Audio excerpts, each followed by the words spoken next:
In this fifth section of language things, we're going to be looking at the way we can use words and transform those words into different types of words in order to develop conceptual understanding. In particular, we're going to be looking at nominalisation. So it's important, of course, to look at the syllabus, and the syllabus says nominalisation is a process for forming nouns from verbs or adjectives. It's also a process for forming noun phrases from clauses. Nominalisation is often a feature of texts that contain abstract ideas and concepts. Now, there's been a bit of, debate over the last while about whether or not nominalisation is a good thing or a bad thing in writing. And if you were to type that into a search, you would find arguments for both sides. Probably one of the more provocative arguments recently has come from a woman called Helen Sword, who wrote nominalisations are zombie nouns, and there's a little YouTube thing that explains that. Now, I completely understand where she's coming from with this, but I think in some ways she's kind of a bit of sensationalism here possibly on the part of the people who made the video. I don't know, but because the point is that nominalisation is very powerful, and it's a very important part of academic writing that students need to be able to grasp for a number of different reasons. So for me, I kind of wonder, can we try something different to zombie nouns? Can we try, for example, the nominalisation are double agents or shapeshifters, or even better, they're stowaway verbs, and sort of give it a bit more of a slightly more positive spin, but a little bit more of an active sort of spin, to show that there is something very powerful going on here. So I'm going to show you some examples of nominalisations and the way it can do something positive for what you write. A simple example, the original, John decided to read the new Jasper Fforde novel. He chose well. He thoroughly enjoyed the book. Now, that's with pretty much no nominalisation. We then add nominalisation. John's thorough enjoyment of the new Jasper Fforde novel made it an excellent decision. Okay, so why is the second one in this case better? It's slightly shorter, which is no big deal. We do need to help kids to be far more succinct in their writing, especially when they have to write under exam conditions.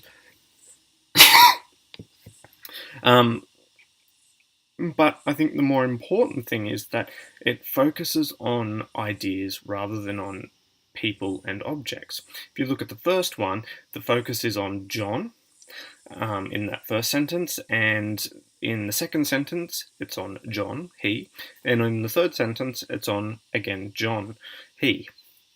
With the nominalisation, it shifts the focus, so the subject of the sentence is no longer John, it's actually John's enjoyment of the new Jasper Fforde novel. And it's this enjoyment that actually does something that makes it an excellent decision. So you can see that we've shifted there from people and objects to ideas. Okay, quite often it's good to look at the way this works in a variety of different contexts. So one context is the scientific context. Now, a bit of a caveat here, I'm not claiming that this is an accurate representation of photosynthesis. It's just an example in order to demonstrate the way nominalisation works. So, the original, plants absorb CO2 and release oxygen in a process called photosynthesis. Animals breathe oxygen to stay alive. Without plants, there would be no animals alive to form an ecosystem. So the same thing, but this time with nominalisation.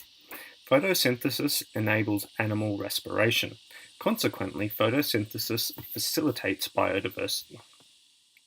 Now, you can argue about whether or not the second one is better than the first, but I would argue that the second one is, in certain contexts, more appropriate. First of all, because it's far more succinct, and second of all, because, again, it focuses on, this time, processes rather than objects. So let's have a bit of a closer look. So in the first example, to break it down, it says that plants absorb CO2, focuses on plants. Plants release oxygen, plants breathe oxygen, animals need plants. Okay, so you can see here we've got a focus there on the objects. But then let's have a look at the processes, because that's the bit that's the really important thing. We need students to understand processes, not just the things that are involved in these processes. So in this case, it creates a list of processes. So now let's have a look at what we can do when we actually use nominalisation to focus on these processes.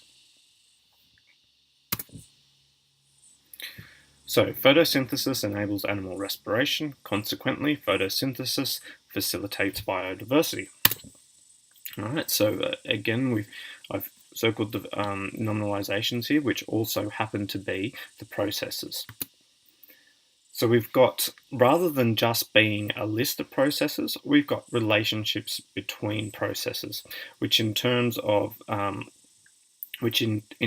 conceptual thinking and ideas, is a far more higher order thinking that we're asking, abstract mode of thought that the student would be demonstrating if they were writing this response.